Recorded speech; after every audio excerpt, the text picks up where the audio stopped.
Você que nos acompanha aqui no Nota de Rodapé, vamos para o primeiro Nota News aí de 2021 e, na verdade, acontecendo de forma extraordinária, que não estava na agenda. Tivemos que cancelar todos os nossos importantes compromissos, porque aparentemente o fogo não está no parquinho, o fogo está no Hopi Hari inteiro.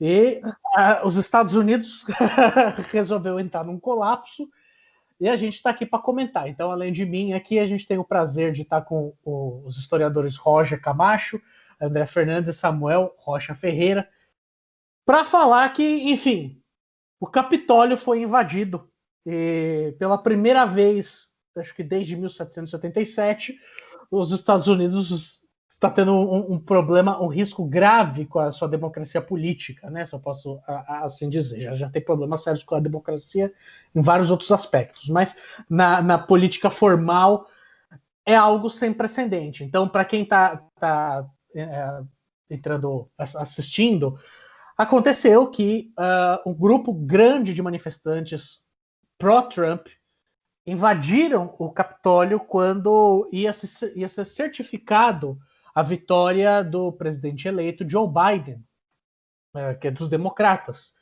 E esse ato aí, até agora, quando a gente está gravando aqui, quarta-feira à noite, já resultou em uma morte, alguns feridos e feridas, além de, enfim, promessas de ruptura democrática de diversas ordens desse grupo defensor aí do Donald Trump, que defende uma ideia sem provas de que a eleição norte-americana foi fraudada e que ela não é legal, então não poderia ser dada a vitória aí para Joe Biden.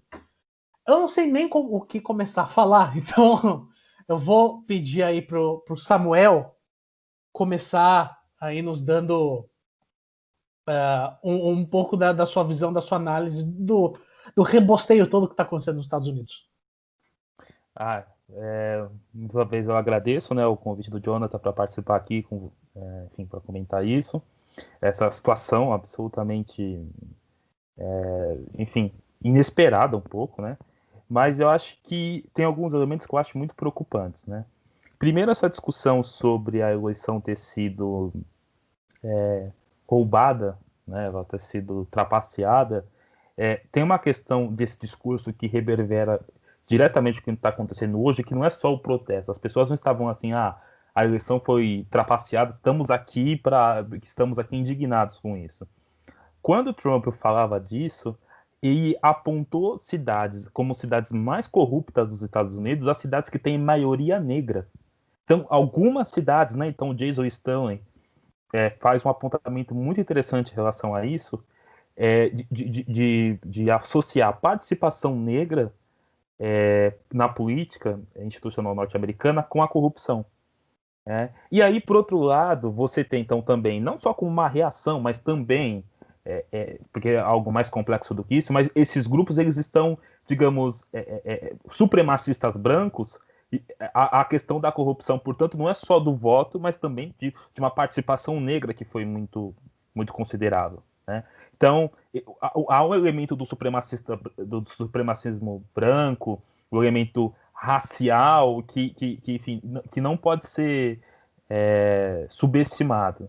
Né? Acho que esse é um ponto muito importante. Acho que o segundo ponto que eu acho assustador é que assim o Trump estava incitando no Twitter, né? Quando ele diz lá, olha, meus patriotas, a filha dele chamou, né, patriotas americanos, a Ivana Trump, patriotas americanos, ele falou, eu sei que vocês estão feridos, nós estamos tudo certo, mas assim, voltem para casa. Pode parecer que a mensagem é pacífica, mas ele está incitando. E a terceira coisa que eu queria só chamar a atenção para terminar nessa minha fala inicial é que é a participação. Como é que esse protesto foi possível? Em alguma medida, porque veja, os Estados Unidos têm um aparato de segurança que é uma obsessão. Qualquer pessoa que foi lá sabe que é uma obsessão com segurança. Né? E eles têm uma massiva vigilância. Então, como é que isso foi possível? Porque há, vamos ser sinceros, um conluio entre a polícia e fascismo nos Estados Unidos, e não só aqui no Brasil. Aliás, onde é que não tem, né? Esse conluio. Mas, e isso se prova com vídeos na quais os policiais, eles abrem os portões, retiram aquelas. Agora enfim, os equipamentos que barravam a passagem dos manifestantes, eles abrem e a galera passa, além de tirar uma selfie. Quando o pessoal vai invadindo, eles reagem de uma maneira tão edulcorada que não foi assim da mesma maneira com os protestos do Black Lives Matter, do Occupy Wall Street, e, enfim, todos esses tipos de protestos, né? Então também é uma questão que não é só por fora, né? Não é só assim, tem um bando de doido que tá vindo aqui. Mas também conta com apoio institucional. Né? Até porque esse fenômeno fascista do Trump, ele não é um fenômeno, ele não é um ocaso como se esperava, como se falava que era, né? Não é assim, vai chegar o Joe Biden, vamos voltar ao que era antes. Não, não vai voltar, não existe esse passado. Esse passado está morto. O fim da história morreu, ele teve um fim de maneira enfática, é um processo, mas hoje também de maneira enfática, o fim da história morreu, né? Aquela ideia do Fukuyama de que era democracia liberal, com direitos humanos, blá blá blá.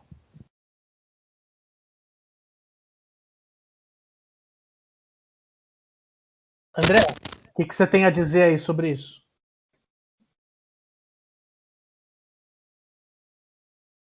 Bom, primeiramente, salve, salve aí, agradeço novamente o convite para estar aqui com o pessoal.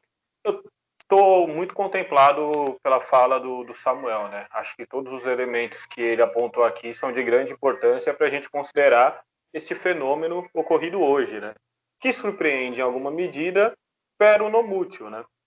Dá para a gente dizer também que a gente pensa na coisa do cinema de Hollywood. Quantos filmes a gente já viu de invasão à Casa Branca, invasão não sei o quê? Bom, acabaram de dar algumas ideias aí para os roteiristas de Hollywood. Ó. Vai ter filme daqui a alguns anos, com certeza. Agora, o que a gente viu hoje também expressa, em grande medida, um modus operandi muito comum da extrema-direita. E não é exclusivamente da extrema-direita nos Estados Unidos, mas é um fenômeno global. A extrema-direita ela não tem nenhum apreço pela institucionalidade. E isso está claro. Ela só respeita, em alguma medida, a institucionalidade até o momento em que esta institucionalidade serve os seus propósitos. Então, enquanto eles conseguem ter uma margem de manobra dentro da institucionalidade, está ok, está tranquilo. A partir do momento que a institucionalidade não contempla mais seus interesses, a extrema-direita se utiliza de outros métodos. Né? O Trump, desde 2016, quando eleito, ele tensiona constantemente no poder. Né? É uma técnica muito comum entre esses grupos de extrema-direita, que é você manter a sua base em constante disposição para o conflito, a sua base radicalizada. E isso você consegue fazer facilmente por meio de fake news, entre outras teorias conspiratórias. Né? A gente sabe, né, que existe, né, toda uma teoria conspiratória de que o Trump é o representante de Deus aí, na luta contra o globalismo, o comunismo, tudo que tiver ismo e que pode ser associado à esquerda. E esse tipo de coisa vende entre os grupos de extrema-direita, né? E aí a gente vê que o Trump ele tem uma base muito radicalizada, muito violenta. Uma base que conseguiu invadir o Capitólio, cara. Realmente é uma coisa sem precedentes. Se fosse um movimento reivindicatório por direitos, se fosse um movimento como o Black Lives Matter ou qualquer outro tipo de movimento, jamais teria essa proeza, porque teria sido massacrado antes de passar pelas portas. A própria polícia teria liquidado. Não foi isso que aconteceu. Como o Samuel bem apontou, existe um conluio entre a polícia e o fascismo. E isso a gente não surpreende, né? Não se surpreende tanto. Agora, eu acho altamente improvável, considerando todos os eventos que aconteceu, teve uma vítima, ganhou o mundo, né? Todo mundo está sendo comentado em tudo quanto é lugar. Eu acho altamente improvável que essa medida que o Trump incentivou, e ele incentivou desde cedo, ele está sempre procurando meios de inflamar as bases dele com essa retórica de que ele não aceita a derrota, e ele tentou pela via legal, entrou na justiça, perdeu todas, então ele utilizou o meio que restou para ele, né, que é partir para esse tipo de medida, né. É altamente improvável que isso vá ser bem sucedido, altamente improvável. Eu não vou dizer impossível porque é uma palavra complicada, é altamente improvável que isso surta algum efeito prático. Por outro lado, fica evidente que o Trump ele consegue manter uma base radicalizada e uma base muito atuante. E isso vai dar a tônica da política dos Estados Unidos no próximo período. Os Estados Unidos são um país dividido, a gente sabe disso há muito tempo, só que os eventos que aconteceram de 2020 para cá deixaram isso ainda mais escancarado, né? A violência policial, que é algo constante e cotidiano nos Estados Unidos, atingiu uma proporção absurda no sentido de divulgação perante o mundo, né? Ainda tem muitos negros morrendo. Você tem movimentos organizados antifascistas, movimento negro, etc. E você tem uma extrema-direita que também está radicalizada, uma extrema-direita que não tem medo de ir para cima, né? Então, a tendência é...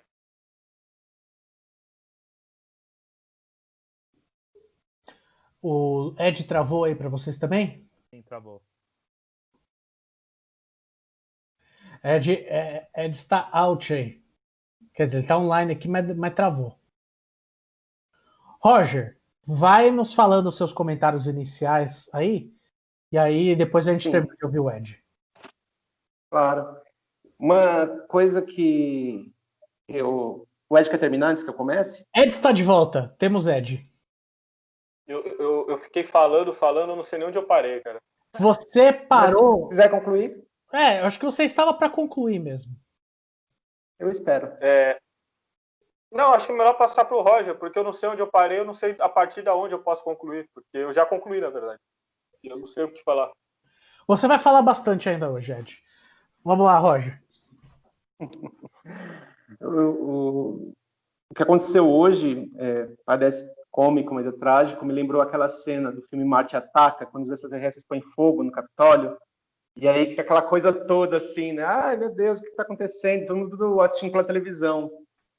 Mas eu tô falando isso porque um tweet que eu vi hoje muito bizarro, eu não me recordo quem foi que tweetou, dos republicanos, dizendo assim, olha, por favor, né, vamos evitar a violência, vamos respeitar a democracia, porque nós não somos esquerdopatas, nós não somos militantes da esquerda. E como bem o Ed falou, o Samuel também mencionou, essas estratégias retóricas de engajamento da direita são perigosas. A gente, às vezes, subestima esses agentes, como subestimou-se nos Estados Unidos em 2016, como se subestimou aqui no Brasil em 2018, até um certo período, e a gente esquece que eles conseguem fazer as suas estripulias, vamos dizer assim, e ao mesmo tempo jogar a culpa no outro.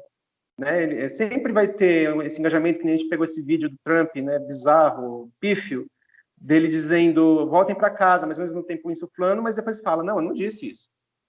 Certeza que depois ele fala, não disse nada disso. Ou então, quando eles causam algum transtorno, falam, não, isso é coisa de radical de esquerda. Então, a extrema-direita faz as suas, vamos dizer assim, agressões, as suas violências, e ao mesmo tempo consegue jogar para seus inimigos isso. E isso parece que cola. E isso é extremamente perigoso. Porque no inconsciente coletivo a gente pode ter casos de gente que vai associar isso futuramente a grupos que não tem nada a ver com Trump.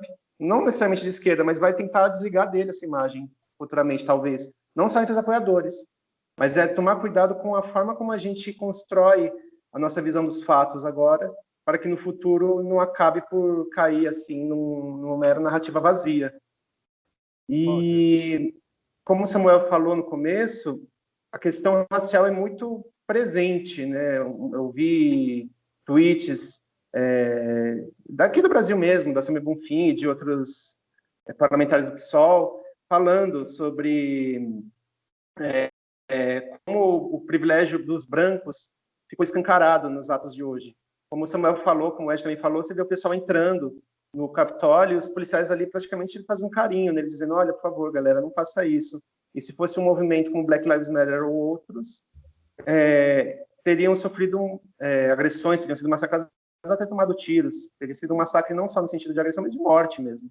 E quando a gente olha essas imagens e contrasta com a forma como o Capitólio foi protegido naquelas manifestações massivas do ano passado, a gente vê como a polícia, além de flertar com o racismo, claro que não é uma coisa dissociada, ela perdura aquele racismo que muitas vezes passa inconscientemente na maioria das pessoas e que às vezes eles sabem que são racistas e dizem que não são. Mas basicamente é isso. Não sei se me fiz claro. Eu acho que uma questão interessante disso tudo aí, dando uma olhada, de forma geral, é que a gente tem um cenário que parece que se desenhou muito claro de completo abandono, assim, dos grandes nomes do Partido Republicano para com o Donald Trump. Acho que é o ponto que você chegou até o próprio vice, que é o Mike Pence, que é uma pessoa muito mais ponderada que o Trump, de ter esse enfrentamento. É importante dizer que, basicamente, esse movimento de hoje começou.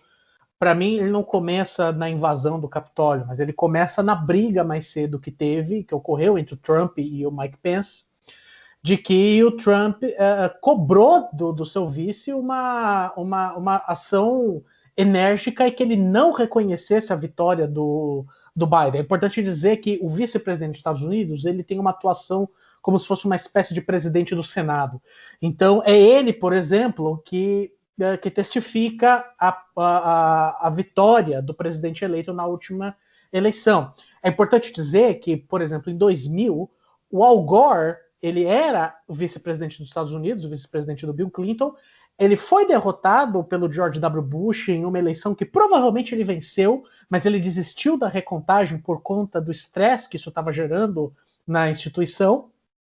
E ele foi a pessoa que, por ser vice-presidente, testificou a vitória do George W. Bush. O Mike Pence, como foi uma pessoa muito mais ponderada, ele se negou, falou que a Constituição tinha que valer, que a democracia tinha que valer, e começou mais cedo quando o Trump foi para o Twitter reclamar do Mike Pence, dizendo que ele não teve a coragem de fazer o que tinha de fazer. E aí, quando se deu a invasão no Capitólio, uma série de grandes republicanos começaram a se manifestar. É importante dizer que, mais cedo, por exemplo, o deputado republicano, que eu esqueci o estado dele, na verdade, mas acho que foram vários republicanos, mas esse chegou a dar uma declaração mais forte do que, enfim, do que havia acontecido, dizendo que o que estava é o Adam Kinzinger. Ele é de Illinois. Isso, Adam Kinzinger, que é de Illinois, e ele é daquela ala um pouco mais radical dos republicanos, eu poderia dizer, ele falou que o que estava em curso era um golpe de Estado.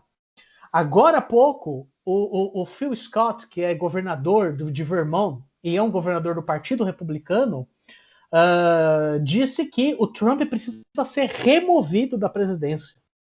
Que ele precisa. Isso precisa ser. Ele tuitou agora há pouco isso, dizendo exatamente isso. Que o Trump ele tem que renunciar ou ser removido do cargo. Então você vê que são poucos os nomes do Partido Republicano que estão comprando essa briga até o fim, e eu acho que eu vejo uma cisão muito clara aí. O Trump, ele claramente quer sair mais forte que o Partido Republicano para se viabilizar sem o partido para 2024. Eu vejo isso nessa ruptura porque ele sabe que as eleições não vão ser revertidas. É importante dizer que até agora não foram encontradas nenhuma prova, nenhuma evidência sequer de que as eleições americanas foram fraudadas. Recentemente a gente teve esse episódio absurdo da ligação do Donald Trump pressionando o secretário de Estado da Georgia, falando que ele precisa encontrar mais de 11 mil votos para poder virar a eleição. Então, está muito exposto que o Trump mesmo não acredita que as eleições foram fraudadas. Ele está lutando para vencer uma narrativa de que ele foi roubado e não de que ele foi derrotado, para manter, acima de tudo, uma militância trumpista e não uma militância dos republicanos. Serão. E é engraçado porque hoje a Georgia, de certa forma, afirmou a vitória do Biden, elegendo 2 senadores democratas e dando, depois de algum tempo, o Senado no controle do Partido Democrata, que agora vai ter a presidência, o Senado e a Câmara dos Deputados. Então, eu creio que essa narrativa que o Trump está tentando passar, ela, acima de tudo, extremamente golpista. E por mais que eu não creio que ele quer chegar a um golpe de Estado, eu acho que ele está completamente ignorando a necessidade de se manter as estruturas das instituições apenas para poder se viabilizar como uma opção para 2024 e fazer um retorno do Jedi, assim, glamurosa, ele voltando no cavalo branco para salvar os Estados Unidos. Então, o cenário ele é terrível mesmo, mas eu vejo de fato um descolamento, marcando de fato um descolamento entre Trump e o Partido Republicano. Então, eu não sei se eu vejo, Jonathan, esse descolamento, né? Estava até aqui olhando aqui, até porque teria que ver um por um a reação, né? Mas tava, enfim, tinha saído, enfim, nos jornais da imprensa americana que pelo menos 14 senadores americanos iriam se opor, né, à certificação do colégio eleitoral ao Biden, né? Quer dizer, ele tinha uma força aí e também tinha outras pessoas, outros políticos que, enfim, estavam planejando esse tipo de coisa. Então, eu acho que, enfim, mas uma coisa é a certificação, outra coisa é a insurreição, mas eu não sei qual que é a relação, né, se eles apoiaram de uma maneira ou de outra. Mas mesmo que tenha havido uma condenação, acho que é importante perceber o seguinte: essa galera foi de alguma maneira, contribuiu para o acontecimento de hoje. Inclusive o Pence. Quer dizer, o Pence é o cara que discursou, acho que foi na Georgia, inclusive, falou assim: olha, é o seguinte, nós estamos aqui numa guerra de valores, e aí tem esses democratas aí agora que estão abraçando abertamente o socialismo, querendo fazer com que os pobres fiquem, literalmente ele disse isso, que os pobres fiquem mais confortáveis e os ricos menos ricos. E isso é um absurdo.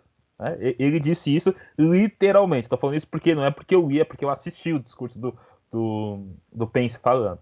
E mais do que isso, porque é só para deixar claro um pouco, porque quando você olha assim, né, o mandato do Trump e a atuação do Pence, por exemplo, o Pence é o cara que não condenou, ao contrário, ele falou que era perfeitamente cristão, por exemplo, a política de separação de famílias dos imigrantes, esse tipo de coisa. Então, se a gente for. Então, mesmo que a gente considere o Pence mais ponderado, não sei o quê, é ponderado nesse contexto, né? Ponderado no sentido de, nossa, olha ele só. Ele está bem caras, longe, né, de ser uma pessoa ponderada. Bem longe. Entende o que eu quero dizer? Então, não é nesse sentido. E também, para mim, não é claro qual é o cálculo que o Pence fez ao recusar seguir a orientação do Trump. Porque hoje ficou muito claro que houve uma cisão muito grande entre os dois, pelo menos nessa questão. Né? E por fim, eu só queria só lembrar, porque o Roger e o Ed, né, estavam tocando na questão e eu até tinha falado também, né, desse privilégio branco. Eu só fiquem pensando qual que seria a reação se, digamos, 200 muçulmanos estivessem caminhando. Não, eles não fossem entrar no Capitólio, eles dessem volta no Capitólio falando Allahu Akbar. Só pensem nisso. Entende o que eu quero dizer? O estado de alerta do terrorismo teria aumentado para não sei quanto. Os Estados Unidos estariam em ataque. A gente estaria todo mundo, nossa, o que está acontecendo? Não saiam de casa. Essa não é a reação que está tendo. Falando, não, tem um bando de loucos ali, tomem cuidado. Porque isso mostra dá um pouco da reação e de como que esse supremacismo branco é normalizado. A mesma coisa é o Black Lives Matter. O Black Lives Matter é um ataque aos nossos valores, porque nada disso é verdade, e blá blá blá. O Trump é um cara que falava isso, né? Então, isso mostra um pouco quanto que esse supremacismo branco está enraizado. E por fim, eu acho que tem uma questão que a gente precisa insistir nisso. Trump não foi um ocaso. A vitória do Biden foi vendida como uma volta ao que sempre foi. Entende? Então é a volta à democracia americana, como sempre foi, neoliberal, todo mundo respeitando todo mundo, as coisas iam funcionar tudo bem. Gente, o fascismo nunca foi marginal nos Estados Unidos. Então, por exemplo, eu estava lendo um artigo hoje à tarde que mostrava um pouco como que o fascismo foi absolutamente central na política externa norte-americana, no sentido de que depois da Segunda Guerra Mundial, os Estados Unidos importa as melhores mentes nazistas e fascistas para os Estados Unidos como cientistas nos serviços de inteligência, e isso só para começar, entende? Então, o funcionamento, né,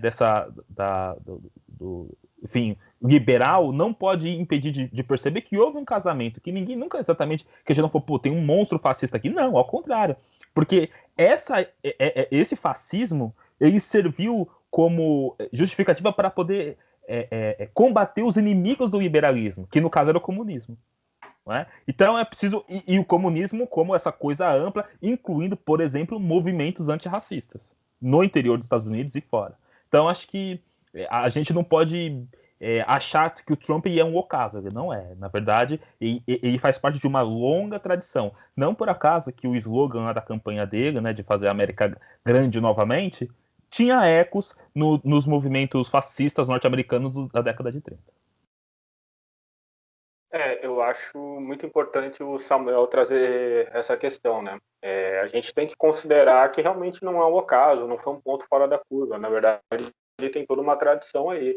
É uma das coisas que mais chamam a atenção, por exemplo, dando aula no dia a dia, assim, no ensino básico, quando a gente trabalha nos Estados Unidos, né, e aí você discute, por exemplo, a questão do racismo e como, por exemplo, grupos supremacistas brancos, né, são abertamente tolerados lá, né? Não existe um constrangimento legal. Os caras simplesmente andam com as bandeiras da suástica para lá e para cá na maior tranquilidade. Ou com bandeiras confederadas. Confederadas, que inclusive estavam hoje no Capitólio.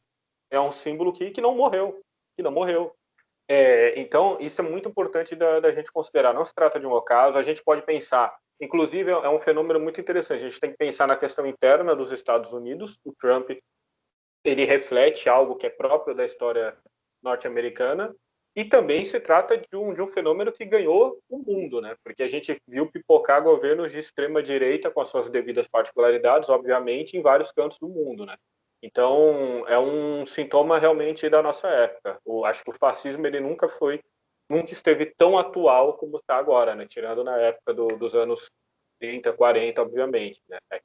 Tem outras características, mas ele está aí, pujante, ele está aí com essa relação direta com o neoliberalismo. É importante a gente enfatizar isso. Eu não sei exatamente até que ponto vai haver essa ruptura entre o Partido Republicano e o Trump, mas eu vejo sim que ele está procurando ao máximo manter a base dele mobilizada. Isso ele vai manter uma base mobilizada e radicalizada pelos próximos anos. Isso é inegável. Em relação à postura de parlamentares e políticos republicanos, é uma coisa a ser considerada, né? Alguns figurões do Partido Republicano condenaram, de fato.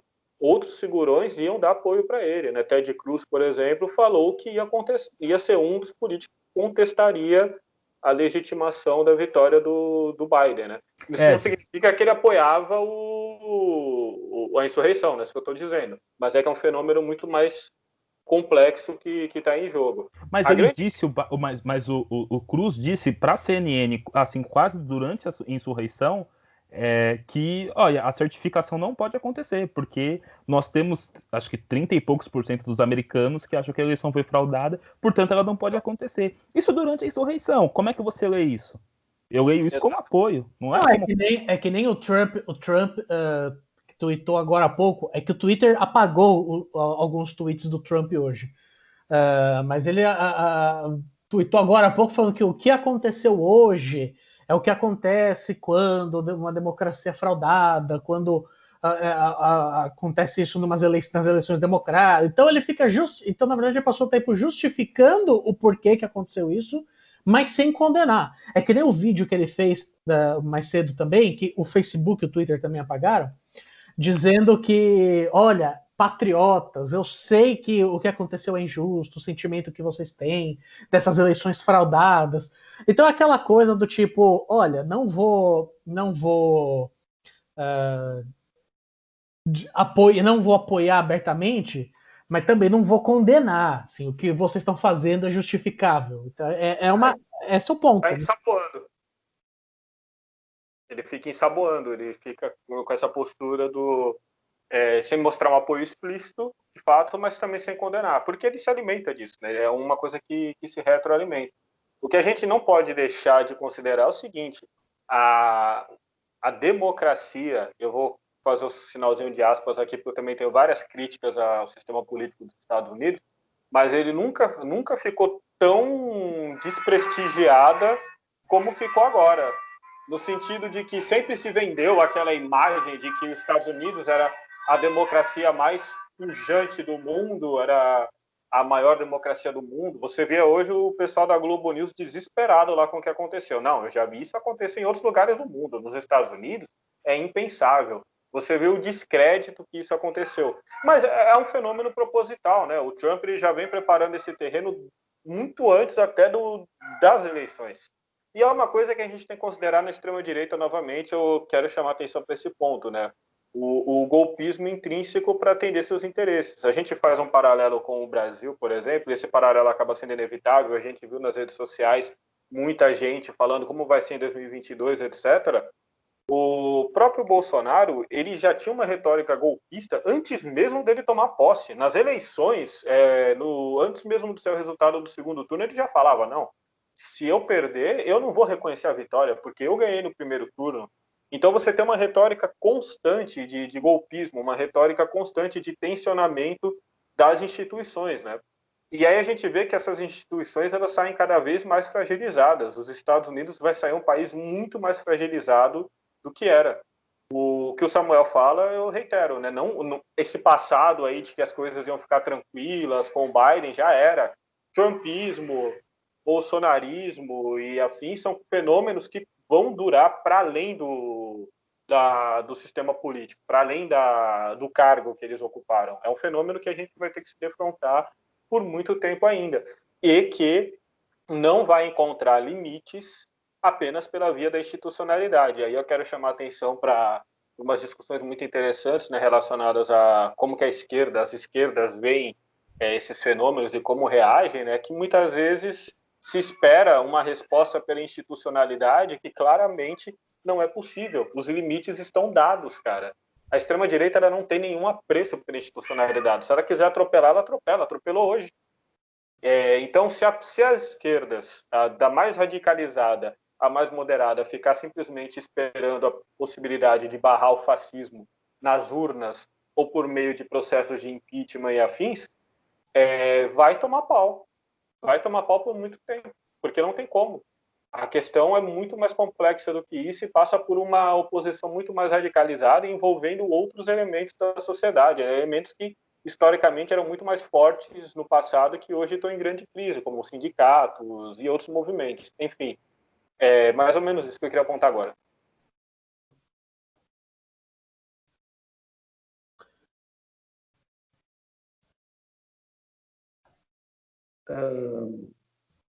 Estão me ouvindo? Pode falar, Roger. Não, é porque eu também fiquei pensando nisso durante o dia, que você falou, Jonathan, sobre esse rompimento do Trump com o Partido Republicano para tentar votar em 2024. Mas aí eu vou também de encontro ao que os meninos disseram, Samuel e o Ed, sobre a questão do discurso ensaboado, como vocês chamaram, né? Porque é uma estratégia de não se colocar como culpado da situação, né? Que a gente tinha falado mais cedo, e fazendo paralelo com o Brasil, é o que o Bolsonaro fez muito nos movimentos que ocorreram aqui durante a pandemia, contra o STF e tudo mais. Ele ia, participava, estava lá junto, mas ele em nenhum momento dizia assim, eu convoquei. Ele dava aquelas... Claro, né? A gente sabe que ele convocava, né? Mas não daquele jeito, vamos para a rua. Era aquele jeito meio... O STF está me barrando, o STF está me prejudicando, e o pessoal ia para a rua e dizia, não, eu não convoquei, foi espontâneo. Então tem essa estratégia também. E isso, se por um lado causa danos ao sistema eleitoral e a várias questões relacionais do Congresso, por outro lado também desgasta a imagem do próprio Trump.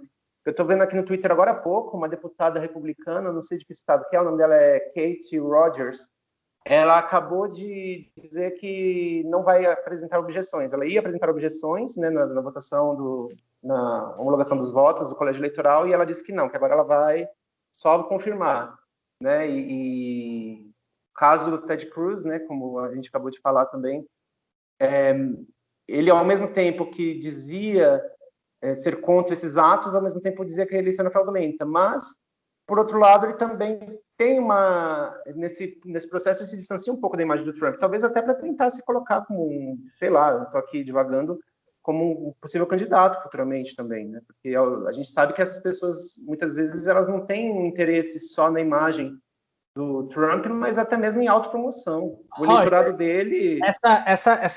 Essa Carrie Rogers que você está falando, por acaso, é a Carrie McMorris Rogers? Ela mesma. Então, essa é uma notícia que você está dando, então, que isso é muito importante, porque ela é uma deputada por Washington, pela capital. E ela era uma das mais assíduas defensoras de que as eleições não poderiam ser... que o Biden não podia tomar posse por conta da falsificação. Então, tipo, isso que você está falando agora, pô, isso tem um peso muito grande, né?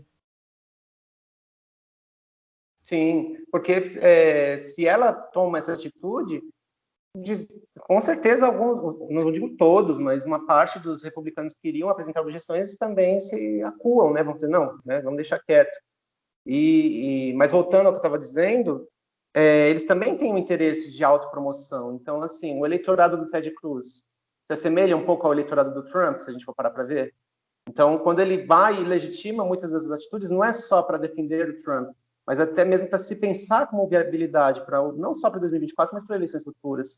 Então, é meio que, vamos dizer assim, que nem aquele pessoal que em 2018, fazendo, claro, as devidas proporções, se colocou a favor do Bolsonaro e quando conseguiu o que queria, começou a cutucar, né? A gente vê casos e casos aqui no Brasil e isso eu nunca deixo de lado, que a questão individual ela não está apartada das ações dos indivíduos. Mas era isso que eu tinha para falar. Eu só defendendo o meu ponto de vista, a minha questão de enxergar uma certa cisão é até mesmo pelo perfil ainda dos deputados que apoiam o Trump. Porque, querendo ou não, o Trump ele se inviabilizou muito no partido para disputar uma próxima eleição. Ele comprou brigas e desde do momento da eleição, da votação, ele está perdendo apoios de nomes grandes. Então a gente tem que ver que até então, por exemplo, George W. Bush, que havia sido o último presidente republicano, ele nunca havia feito nenhuma declaração assim que de fato vá contra o Trump, e ele começou a se posicionar a partir das eleições, dizendo que, parabenizando o Biden, dizendo que a democracia precisava prevalecer nos Estados Unidos. E eu começo a ver algo que é um pouco inédito. Acho que um pouco vai da minha visão de que é importante falar que a política partidária nos Estados Unidos ela é muito diferente da política partidária no Brasil. Então, por exemplo, o que aconteceu no PSL a partir de 2019... eu não lembro de acontecer ou com o Partido Republicano ou com o Partido Democrata nos Estados Unidos. Não lembro de alguma coisa assim. Eu acho que em 2000 teve algumas brigas dentro do Partido Democrata com Al Gore, mas não foi nada demais. Eu acho que quando chega um ponto de você ter, nesse formato, tantos membros se engalfinhando e abertamente deixando o barco, não apoiando o Trump nessa guerra contra a fraude, para mim se configura assim uma eu não vou dizer uma cisão, porque não tem nada muito feito agora que a gente pode dizer isso, né? O historiador olha para trás, tem dificuldade de olhar para frente.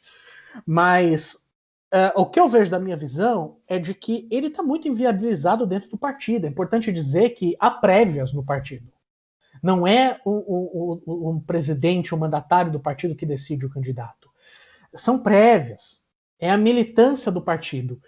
E hoje, não é que os Estados Unidos é um país dividido. O Partido Republicano é um partido dividido. Entendem? Então é aí que eu vejo que eu acho que vai ter uma configuração diferente a partir do trumpismo. Só que eu não sei o fôlego que isso vai ter. Entende? O Trump, ele pode virar o EOPT dos Estados Unidos, né? De sempre apertar. E o Trump, ele conseguir talvez colar em cima dele uma imagem naturalmente negativa. É claro que a comparação ela é esdrúxula, mas só para dizer, porque hoje a gente tem um pouco desse cenário. É claro que isso pode mudar, e daqui a uns anos provavelmente a gente vai ter, e o Bolsonaro? Quando houver alguma crítica a algum governo de esquerda.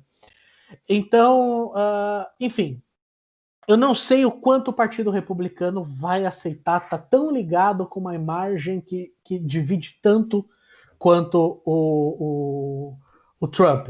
Lembrando que dos últimos mandatários republicanos, que era o próprio George W. Bush, o Ronald Reagan, eram figuras, digamos que que buscavam muito mais o diálogo com certos setores. É bom lembrar, inclusive, que o Biden apoiou uma série de medidas do George W. Bush e uma ala do Partido Democrata apoiou quando esse foi presidente, que a gente não sabe se isso aconteceria com o Trump hoje, nem mesmo dentro do próprio partido. Então, o Partido Republicano, eu acho que ele está entendendo a conta do quanto que ele perdeu com Donald Trump. Gente, eles perderam o Senado. Então, mas eu acho que eles perderam o Senado por uma questão, não é exatamente pela... Eu não diria que é pela ideologia, digamos, do trumpismo, mas pela maneira como o Trump ele mandou mensagens absolutamente conflitantes referentes à eleição. Então, assim, a eleição foi fraudada, mas vote no David Perdue e na... Bom, esqueci o nome da senadora lá, da candidata ao Senado pela Geórgia, que era também do Partido Republicano. Era David Perdue e o nome da moça eu não lembro. Mas, assim, votem nesses dois. Mas, a eleição é fraudada. E mesmo na eleição presidencial, eu acho que ele poderia ter levado se ele não tivesse brigado tanto pelo voto pelo correio. Que os caras falam assim, não, o voto pelo correio não serve, é fraudado e não sei o quê. E aí os republicanos, muitos, que não poderiam sair porque tinham de mais idade, alguma coisa assim, eleitores republicanos acabaram não votando. Né? Então, esse é um ponto. O Ed estava falando sobre a extrema-direita, sobre a natureza golpista, mas isso também chama atenção para um aspecto da democracia que tem sido pouco discutido, que é o seguinte, cara. O poder na democracia, no sentido da instituição e dos procedimentos democráticos, essa ideia de que isso por si só tem o poder é um blefe. Só que se você gritar com esse blefe, você percebe que é um blefe. É isso que a extrema-direita está fazendo. Mas, olha, o poder da democracia está na instituição, está no processo. Está? Então nós vamos gritar para ver se está mesmo. Você grita e você percebe que não está. Entende? Então quando você acaba por acreditar nisso, de que o liberalismo por si só, o liberalismo político por si só vai resolver esses problemas políticos, acaba gerando problemas como esse, porque é um blefe. Né? O poder aí, nesse caso, é um blefe. Né? Então, acho que, enfim... a gente não pode perder isso de vista na hora de analisar, enfim, o que está acontecendo. Agora, por fim, só uma questão que é o seguinte, o que leva, né, a esse blefe, a ter esse grito? Porque eu acho que também é uma crise maior do sistema político, da chamada democracia liberal, né? Porque no fundo eu acho que sempre houve uma idealização da democracia liberal. Então estava assim, aconteceu um caso de racismo na democracia liberal. Não, isso não é democrático, não faz parte da democracia. Tem desigualdade social, tem aí pessoa passando fome. Não, isso não é democrático. Sim, é democrático. Só que é democrático do ponto de vista liberal burguês. Esse é o ponto. Bem-vindos à democracia liberal burguesa, senhores. É assim que funciona. Tem racismo? Tem. É da democracia? Sim, é da democracia. Escravidão é democrática? Sim, é da escravidão. Porque teve. Os Estados Unidos já era democracia e tinha escravidão. Entende o que eu quero dizer? Então, bem-vindos à democracia liberal burguesa. Então, a gente tem que parar um pouco de idealizar isso. Esse é o primeiro ponto. Porque se a gente fica idealizando isso, é claro que houve mudanças. Não estou falando que é a mesma coisa no século XIX para hoje. Mas se a gente idealiza isso, então qualquer questionamento da democracia liberal burguesa, porque a democracia liberal burguesa acaba sendo a única democracia, né? E qualquer questionamento acaba sendo assim, ai meu Deus, esses caras radicais, a gente precisa acabar. Não, a gente precisa entender o seguinte, que esses questionamentos, eles foram, digamos, drenados pela extrema-direita, porque todo mundo resolveu acreditar no fim da história, ok? A esquerda internalizou o fim da história. né? E mesmo nos Estados Unidos, do Partido Democrático, do Partido Democrata, a parte progressista é minoritária, não tem tanto poder assim. Nunca teve nos Estados Unidos. Né? Então, eu acho que é importante perceber isso, não idealizar e tentar entender por que não há mais essa crença, quais são as razões, para não para propor uma volta a um passado que eu acho que não é bom voltar, mas para construir algo novo. Porque a gente está passando, porque essa ideia de que o Biden vai voltar, de que as coisas vão voltar, isso é uma balela. Isso mesmo serve para o Brasil. Se no Brasil, se em 2022 Bolsonaro perder, não existe volta pré-2018. Aliás, alguém quer viver no mundo pré-2018? Só para saber. Eu não quero. Então é só para deixar claro. A gente tem que construir algo novo. Eu tava engraçado você falar isso, que eu tava hoje discutindo com uma pessoa, Samuel, e de fato ela tava falando dessa questão da democracia liberal, a questão que ela é importante para combater o racismo. Eu falei, olha, Gilberto Freire escreveu Casagrande Senzala vivendo nos Estados Unidos e comparando. E quando ele olhava para a situação das ruas de Boston, ele achava que a escravidão no Brasil não foi tão ruim assim. Então, assim, olha, assim, você já tinha mais de um século de democracia liberal nos Estados Unidos. Aliás, acho que mais de 2 séculos. Não, mais de um século de... Um século e meio. Um século e meio de democracia liberal nos Estados Unidos. E de fato você falou uma coisa que foi importante, eu vou passar já para os colegas, que tanto o David Perdue quanto a Kelly Loeffler, que foram os candidatos republicanos a senadores no estado da Geórgia pelos republicanos, eles foram abandonados mesmo.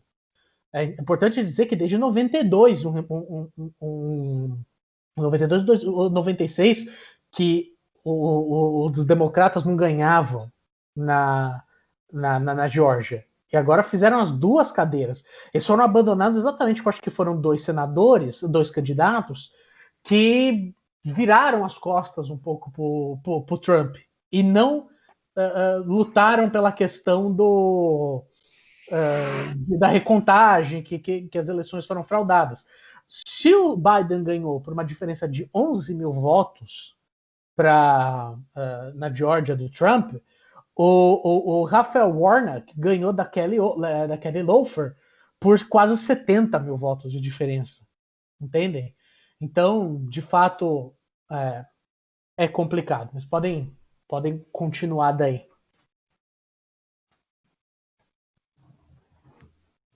Bom, eu acho que o que Samuel colocou em relação à democracia liberal é um ponto muito importante que deve ser considerado com muito cuidado, né? Porque realmente existe uma idealização muito problemática da democracia liberal burguesa, e isso é um fenômeno que permeia a esquerda há um tempo considerável, né? Desde pelo menos a queda do Muro de Berlim, isso se tornou uma tônica. A gente vê que, em grande medida, a própria esquerda que se propõe, mais radicalizada, se propõe, ela não passa de uma radicalização retórica, às vezes nem isso. Ela não vislumbra nada, nenhuma ruptura, nenhuma transformação de fato, a construção de algo novo, como foi colocado aqui, né? Para a gente não voltar também ao que já foi. E isso é um ponto muito problemático, e é por isso também que a extrema-direita nada de braçada. Porque a gente pega, por exemplo, voltando a alguns anos, a crise econômica muito forte pós-2008, né? Quando vários países da Europa, aqueles que estavam mais na periferia, tiveram uma crise econômica fortíssima, né? A Irlanda, a Grécia, Portugal. Em grande medida, esses países estavam sendo liderados pelos partidos socialistas, né? E aí a gente coloca entre aspas o Partido Socialistas, porque são partidos que, apesar de usar o socialismo no nome, eles não se furtaram em nenhum momento de aplicar as políticas de austeridade exigidas pelo FMI. Na Grécia, o Syriza aplicou as medidas de austeridade, a chamada esquerda radical, o Syriza. A esquerda radical que assumiu como uma nova esperança, né? Eles assumiram simbolizando uma nova esperança, eles aplicaram, e eram medidas extremamente antipovo, antipopulares. Por outro lado, então você vê que as esquerdas, em alguma medida, elas se apegaram em excesso ao sistema, a essa estrutura. E a extrema-direita, apesar de representar os piores vícios possíveis, retoricamente, ela é muito boa de fazer críticas antissistêmicas, né? Por mais que ela, na verdade, reforce o sistema, muitas vezes, ela tem uma retórica antissistêmica que conquista as pessoas. Não à toa, a extrema-direita ela teve um crescimento muito substantivo em diferentes locais. Ela faz uma crítica, por exemplo, à política de austeridade, ela faz uma crítica às crises econômicas, só que ela coloca como alvo quem? Os estrangeiros, os muçulmanos, pensando, por exemplo, na questão da Europa, né, que eu estava usando de exemplo. E então, também nos Estados Unidos. E nos Estados Unidos. A extrema-direita ela tem uma retórica antissistêmica muito forte, e essa retórica ela conquista as pessoas. A gente vê isso aqui no Brasil também. A gente sabe que o sistema político ele não é perfeito, ele está longe de ser perfeito. Muito pelo contrário, o sistema político que a gente tem é terrível. Ele dá margem para perpetuação de desigualdades de diferentes tipos. As pessoas não se reconhecem nesse sistema. Não se reconhecem. E a extrema-direita ela sabe trabalhar essa revolta, ela sabe trabalhar essa retórica. E a esquerda, em grande medida, não. A esquerda ela perdeu isso. A esquerda ela tem uma dificuldade de apresentar alternativas e muitas vezes ela se apega a defender o que está aí. E esse que está aí justamente é o problema. É a institucionalidade em crise. A institucionalidade burguesa em crise, esse é o ponto. Exatamente. É isso, por enquanto.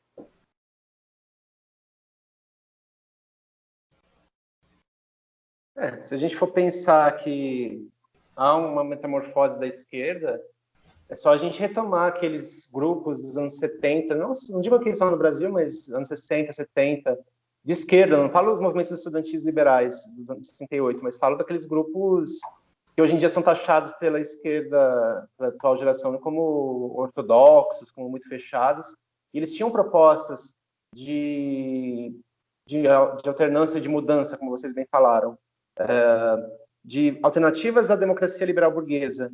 E vamos dizer que aqui no Brasil, né, vamos pensar mais especificamente, porque eu não estou falando de modo geral, que a gente não pode analisar, a gente tem essa mudança de discurso dos anos 2000 para frente, principalmente no Partido dos Trabalhadores, e quando ele sobe ao poder em 2003, né, que ele ganhou em 2002, ele estava em 2003, ele passa a se apropriar muito de uma estrutura de governo que ele tanto criticava entre 1980 e 2003.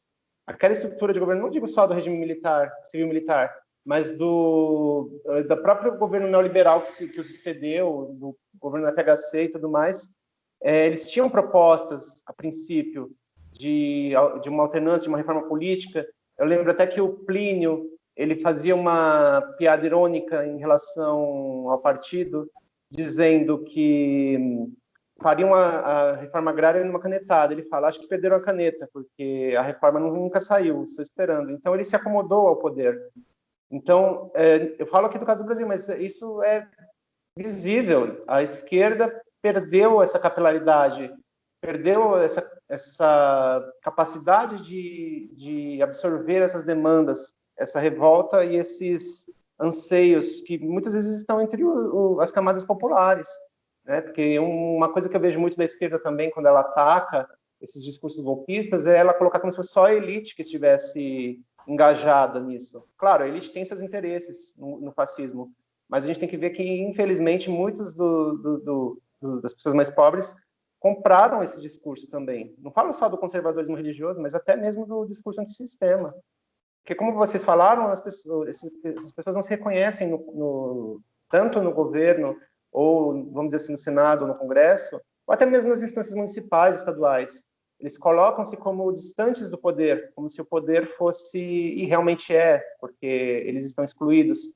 Mas quando se faz uma crítica dessa esquerda, que eu faço a meia-culpa nossa, né, que a gente que é de classe média, coloca como se fosse só uma elite, como se fosse um pessoal totalmente irracional e que não tem anseios próprios, você acaba também se distanciando dessa população, porque eles vão dizer assim, não, mas eu tenho esse anseio e você está me chamando de burro, ou então eu tenho esse anseio e você está querendo dizer que o que está aí está certo, e eu não acho. Então, há uma necessidade urgente de se retomar um diálogo franco e, entre muitas aspas, né, porque não existe horizontalidade,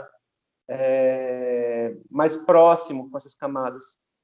Porque é o que eu vejo muito no Twitter hoje, muito pessoal colocou, essa tentativa de golpe hoje nos Estados Unidos é um alerta para a gente, não só de 2022, mas do que está por vir aqui.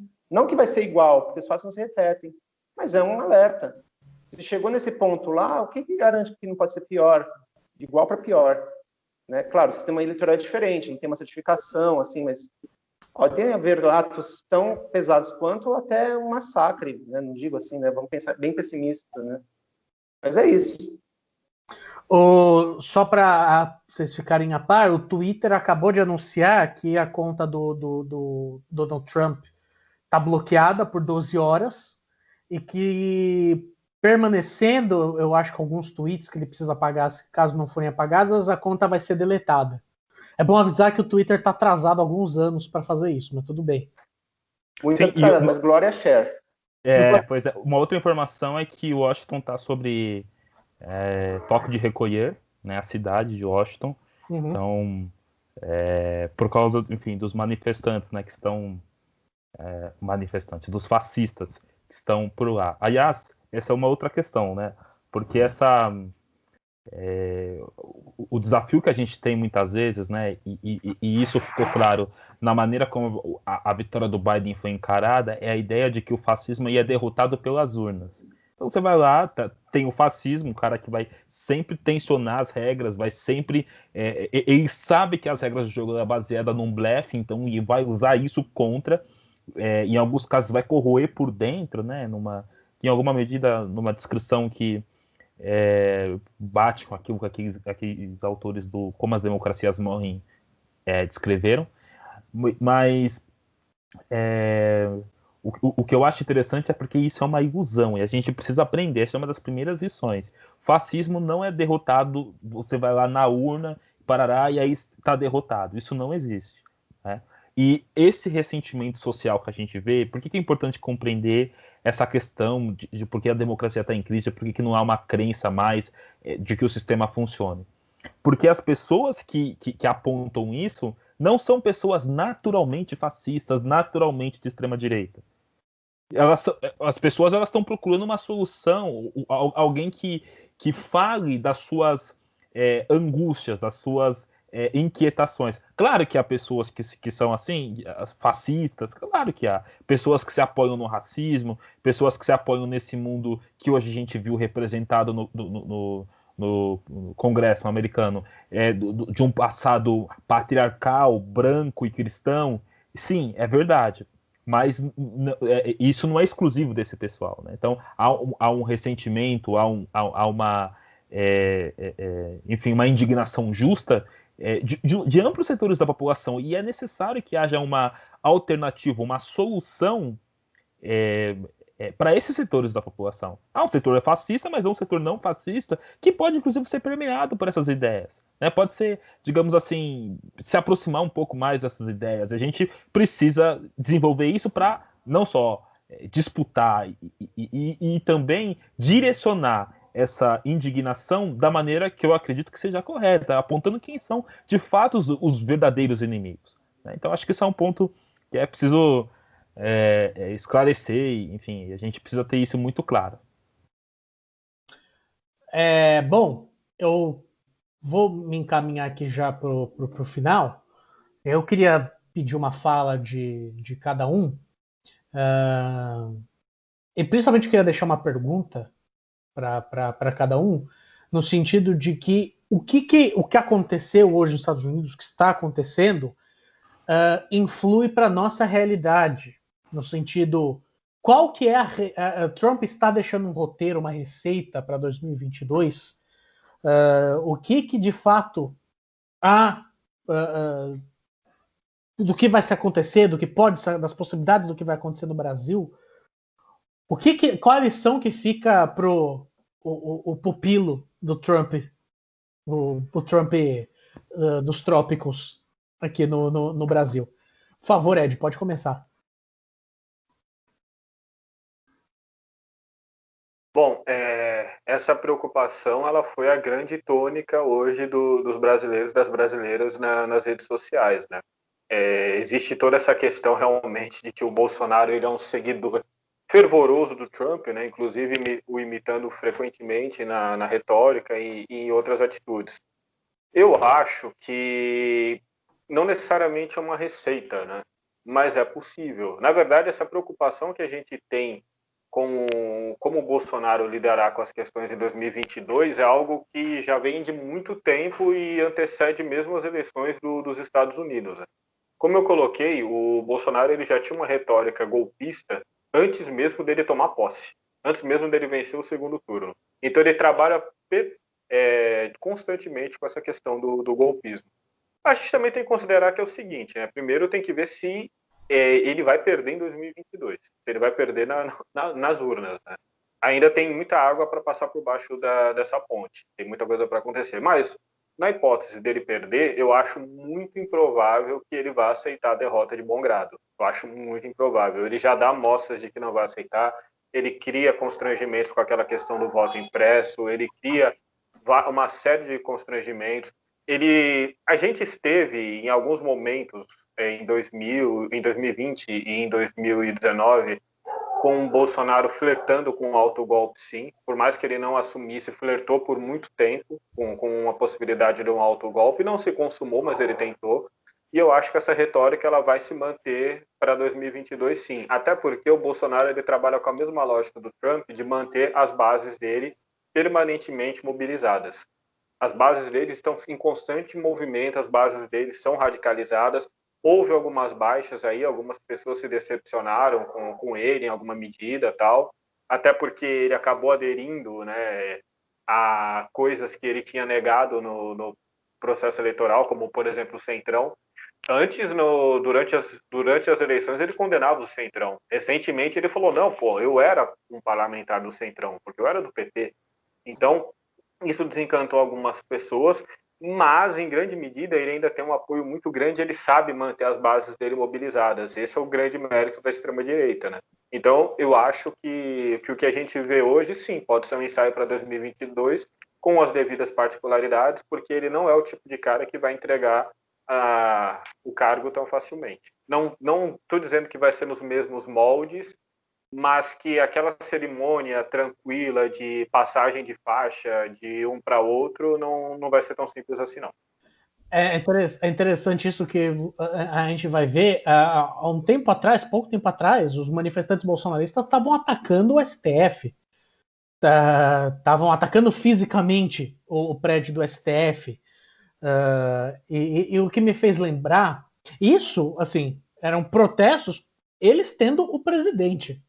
Isso me fez lembrar muito uma certa diferença de comportamento nesse sentido, do golpismo, né? Que com a Dilma passando por um processo de golpe no impeachment, e quando o Lula passou por aquele processo de prisão política completamente arbitrária, você não viu esses ataques à democracia, esses ataques às instituições, o descrédito às instituições por parte das pessoas que apoiaram e nem por essas figuras. Você nunca viu a Dilma descreditar as instituições, você nunca viu o Lula descreditar o Ministério Público. Aliás, sempre o defendeu. Então, enfim, a gente consegue farejar, né, essa essência do golpismo muito claramente aí nesses grupos e ver quem é quem nesse ponto. Roger, por favor. Como o Ed disse, a gente tem que... Eu vejo também como uma receita para 2022, mas guardando as devidas proporções. Eu acho que para nós aqui no Brasil, o primeiro ponto que a gente tem que ficar de olho para pensar em 2022 é a eleição da Câmara agora em fevereiro, que ela vai ditar muito da agenda do governo nos próximos 2 anos. Dependendo de como se encaminhar a eleição, se vai dar Baleia Rossi, se vai dar para o Lira, ou seja lá quem for, ela vai dizer muito como que o governo vai conseguir tocar a sua pauta. Porque se ele tiver oposição na Câmara, muita coisa consegue ser barrada. Mas se ele tiver muita coisa pode passar, ou até mesmo aquela coisa, né? Às vezes um aliado dele ganha e depois rompe com ele. A gente não tem previsão de futuro e bola de cristal para saber o que vai acontecer. Muitas vezes aquele que ele aposta hoje pode ser o inimigo dele amanhã. Mas é muito interessante a gente ficar de olho nisso agora para pensar 2022. E segundo, né, que a questão da particularidade aqui do Brasil, que Que estratégias a direita pode usar para tentar não só questionar, mas violentar as instituições em 2022? Aqui no Brasil, o judiciário tem um papel muito mais preponderante no processo eleitoral do que nos Estados Unidos, assim, a princípio, né? A Suprema Corte, claro, ela tem um papel, mas ela é acionada a intervir. E aqui a Justiça Eleitoral está no começo, no meio e no fim do processo. Então, o judiciário está ali no meio. Então, um ataque às instituições não seria um ataque, como a gente viu hoje, ao Congresso, talvez. Porque também a gente tem que ver que Congresso vai ser eleito em 2022. Porque se for um Congresso mais bolsonarista do que temos hoje, certeza que o Congresso vai ser o amiguinho deles.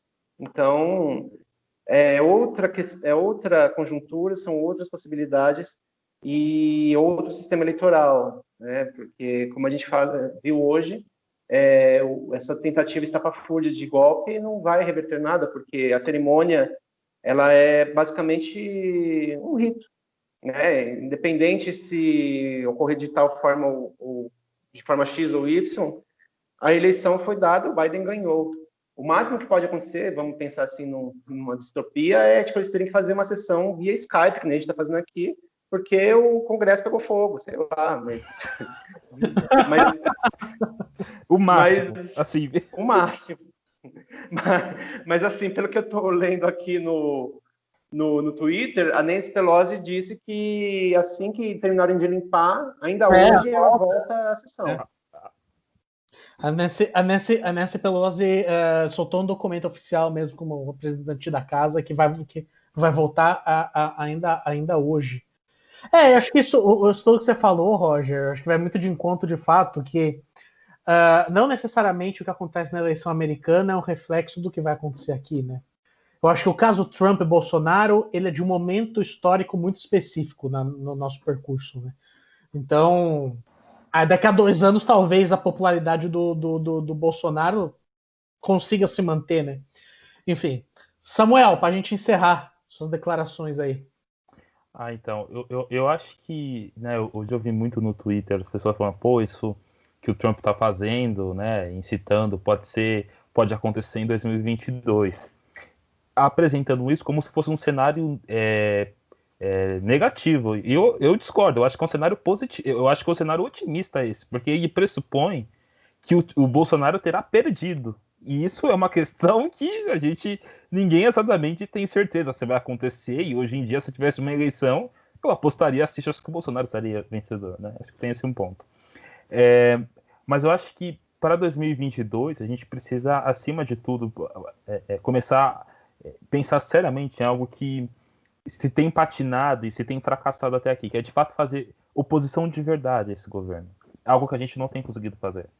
Não existe oposição porque é aí que entra a ideia da frente ampla. Por exemplo, né, houve essa semana a discussão de frente ampla de esquerda e de ampla de esquerda. Frente ampla da esquerda com a direita, liberal, barará. Por que isso acontece?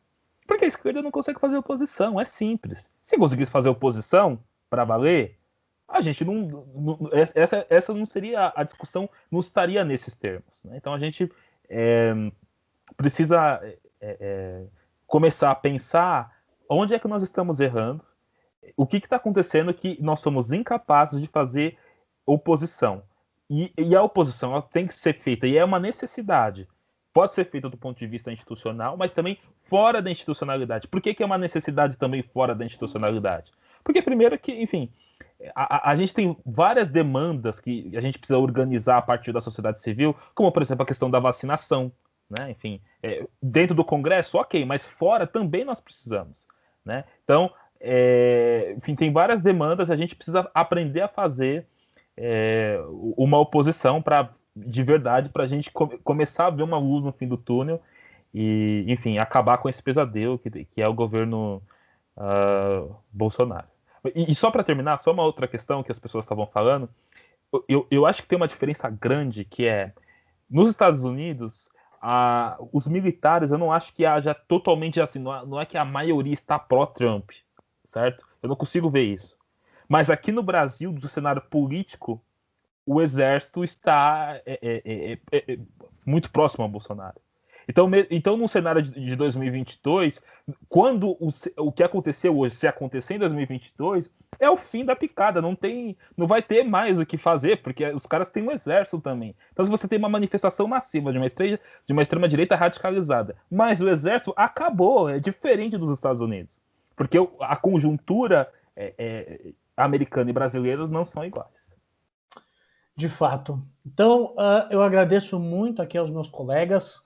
É importante dizer que a partir de semana que vem, no Instagram do Nota de Rodapé, nós vamos começar a ter colunas de opinião também, em que tanto o Samuel, o Roger, quanto o Ed vão participar com as suas colunas. Então siga o Instagram do Nota de Rodapé, siga o Instagram do Ed, do Roger, o Samuel, que está no Twitter, apesar dele ser muito bonito, ele não quer ir para o Instagram. A gente vai convencer ele até o final do ano de que ele precisa fazer as pessoas precisam ver esse rostinho. Mas é isso, gente. Até a próxima. Muito obrigado a vocês que nos acompanharam e vamos continuar aí de olho no que está acontecendo. Um forte abraço.